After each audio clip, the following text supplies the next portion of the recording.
Ito po ang viral ngayon mga katribo, Juan Carlos live concert with 2 months old baby audience.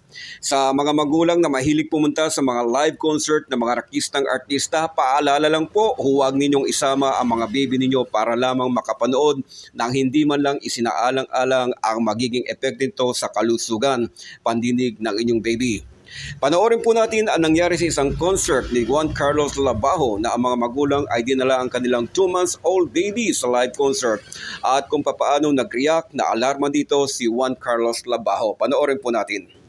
Kung inyo po makikita ay kaagad na itinigil ni Juan Carlos Labajo ang kanyang pag-awit at nakapuko nga po sa kanyang atensyon ang 2 months old baby na daladala ng mga magulang sa kanyang live concert at kaagad nga po niya itong pinuntahan at kinuha po ang baby. Mababanag po sa kanyang pagmumukha talaga ang lubusang pag-aalala sa kalagayan ng baby.